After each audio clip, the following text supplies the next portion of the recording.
Südamlikud tervitused, armsad valgusolendid ja tere tulemast Valguse kanalile. Mina olen Kaia-Liisa Reinult ja täna on meil jälle meiega Toomas. Nii et tere, Toomas. tere, Kaia-Liisa. täna on meiega jälle Kaia-Liisa. Ja no nagu alati, siis me teeme selle video ikkagi siis, kui on midagi kas põnevat või on midagi edastada, mingit infot ja nii edasi. Ja täna on jälle selline päev, kus seda on võimalik edastada. Ehk siis minu põhitegevus on ikkagi nii-öelda meie astraalse maailma, mis meil siin lähimaailmas on, selle puhastamine parasiitidest. Ja tundub, et tööd jagub, kui meil läksid ära niisiis süsteemid, siis nende asemel on ilmunud erinevad nii-öelda organisatsioonid, kes sellega tegelevad ja tõepoolest natuke kergemaks on läinud, aga tundub, et neid on ka täiesti piisavalt, millega tegeleda, eks ju. Ja nendel on ju peal seal erinevad nii-öelda juhid. Üks oli kusjuures väga huvitav. Ma delegeerisin ennast kõige kõrgema juhi juurde. Et tegelikult on see samamoodi nagu riigis, et president ei ole kõige kõrgem otsustaja, eks ju, vaid tema peal on veel keegi ja siis on veel keegi ja nii edasi. Ja seal oli ka nii, et ma läksin siis kõige-kõige kõrgema juurde, mis osutus selliseks noh, päris suureks draakoniks või draakonilaadseks olendiks. Ja siis, kui ma sinna kohale sain, siis ma tundsin, kuidas niimoodi selja tagant käis niimoodi mingisugune asi käis läbi, vaatasin, oot-oot-oot, mis nüüd toimub? Niimoodi. Aga oligi. Ja vaatasin, draakon tegi nagu ringi ära. Aga ta ei olnud nagu klassikaline mingisugune selline tiibadega, vaid ta oli nagu selline olend, kes oli draakoni näoga, aga ta oli selline, noh, ikkagi väga-väga suur ja lendas ringi niimoodi, mingi keep oli, see oli see kahin, mida ma tundsin. Ja siis ta hakkas mind ründama, kuna ma olin tema territooriumil muidugi. Ja mina tavaliselt peatan aja. Ta ei tahtnud üldse alluda selle aja peatamisele. Ma ikka nägin vaeva, kiire oli ka juba, ega seal ei ole siis ju aega sügada ennast, et kuule, võib-olla homme sa ikkagi pead kinni.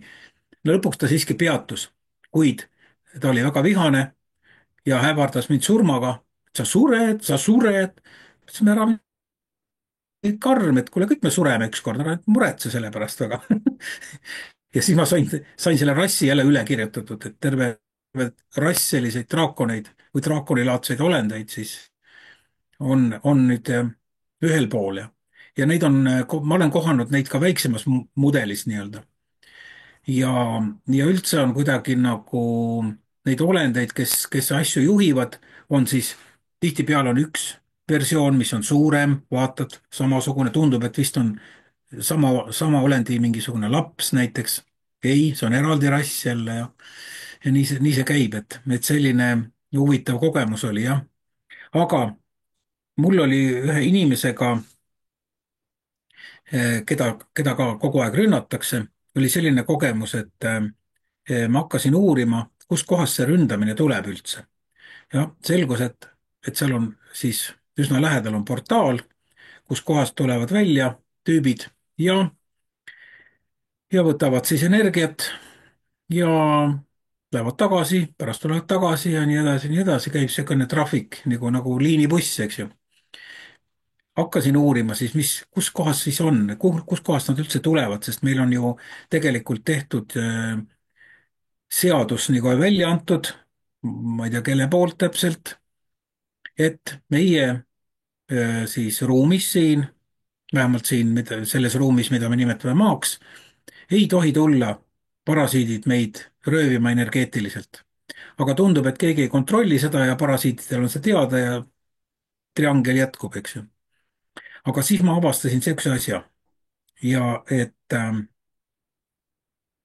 meil on olemas maa all sellised baasid, kus tuleb sisse portaal ja portaalist tulevad siis olendid, nad satuvad sellisesse, ma käisin seal sees, see on nagu suur selline suur ala, no võrreldes mingisuguse suurema kaubanduskeskusega, eks ju, võib-olla mitte nii suur kui Ülemiste pindala, aga niisugune mingisugune, ma ei tea, 3X-iga Maxima näiteks.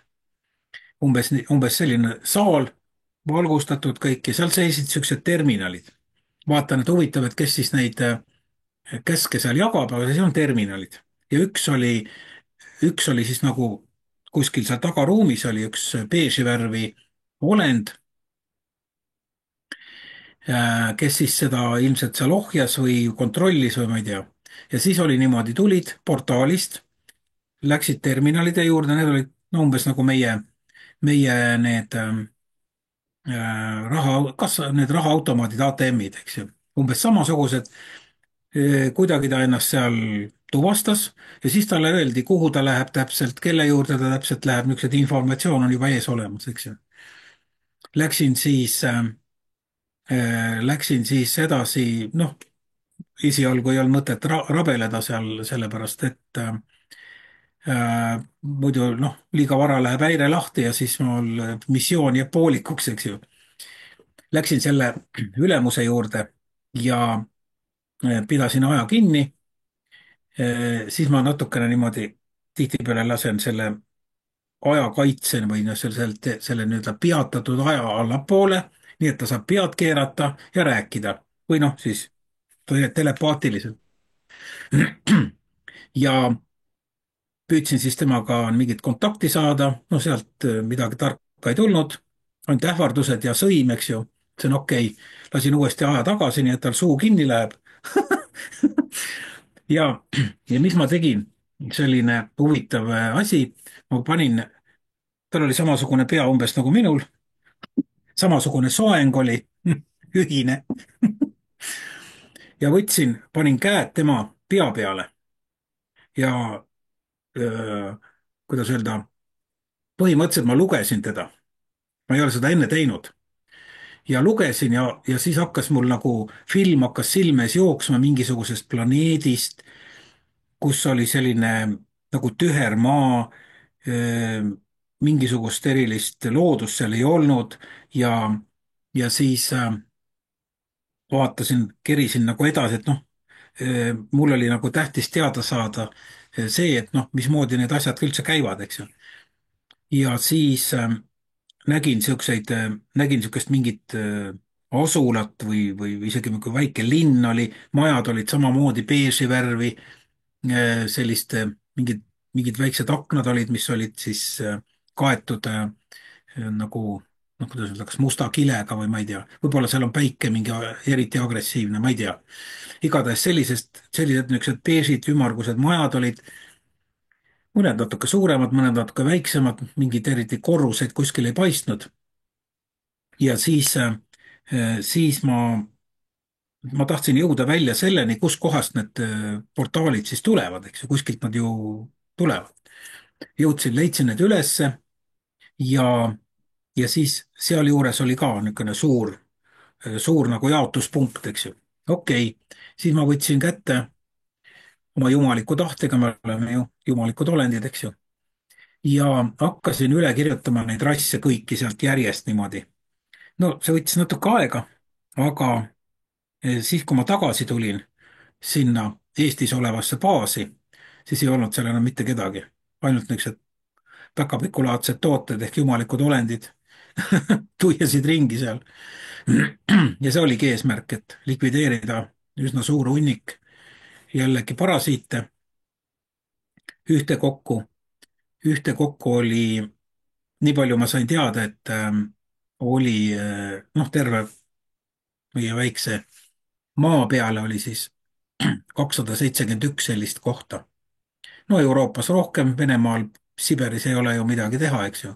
seal tõmbad põdrale energia välja ja pole huvitav, onju. ja muidugi Austraalias oli palju ja muidugi mööda rannikut laiali seal. Nendel on ju keset seda maad oli väga korralik baas oli seal.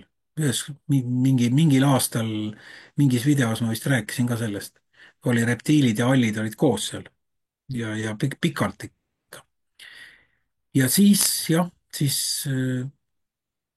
kõik need baasid ühesõnaga said korraliku välgutabamuse, väga põhjaliku nii et seal ühtegi terminali ega midagi enam alles ei ole, et võib muidugi noh, ütleme portaalide kinnipanek on ka võimalik, aga sama lihtne on jällegi uued teha, nii et praegust, kes veel tahab tulla, siis on nagu keeruline, peab hakkama midagi tegema. muidugi on võimalus jah, teha uus portaal, tulla sealt laevaga kohale ja möll läheb jälle edasi, aga noh, mingi väike pidur seal peal on, et inimestel on sees palju selliseid, kuidas ma ütleksin, programme, mitte üksi alateadvuses, parasiitide poolt pandud programme, seal on isegi, kuidas öelda, osad programmid on raku tasandil tehtud nii-öelda igal rakul on ju oma teadvus, eks ju.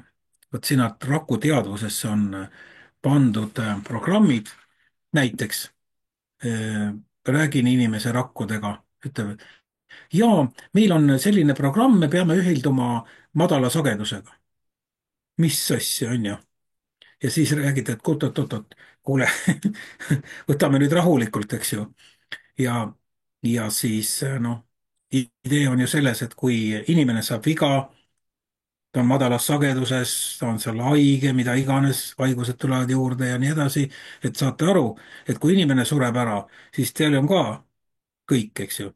tahate ära surra varem? ei taha, ei taha mõtlesin, loobuge sellest programmist, siis ma aitan kaasa nii-öelda vaikselt ja siis, aga noh, nagu selline märkimisväärne, noh, kuidas öelda, visadus toppida mitte üksi kuhugi alateadvusesse, selle ülekirjutamine on väga lihtne, vaid ka juba raku nii-öelda siis raku teadvusesse välja.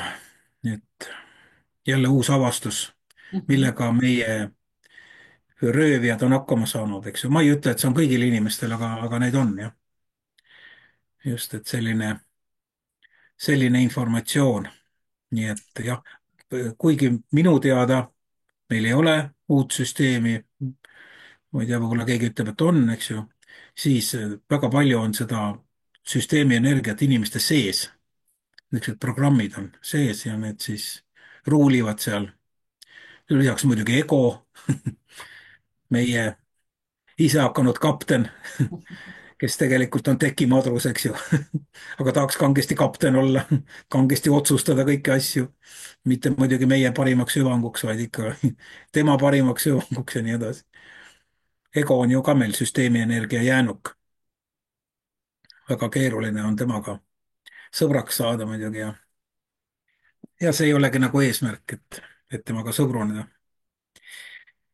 et sellised uudised siis tänasel päeval ja kui jälle tulevad mingid uued uudised, kui meil on mingi kanal Uued Uudised, kes seda, EKRE vist on ei selle tea. taga. see ei ole minu kanal. just, ja, ja siis jällegi annan teada kõigile, mis toimub just, igal juhul väga põnevad lood, nii et jääme ja, ootama järgmisi ja, uudiseid. ja Kõike kõike ilusat ilusat. mm. -hmm. sooja kevadet kõigile. sooja kevadet, just. Ootamatult tuli veebruar. ootamatult tuli kahjuks. tagasi. ilma lumeta. just, okei aga kohtumiseni. kohtumiseni.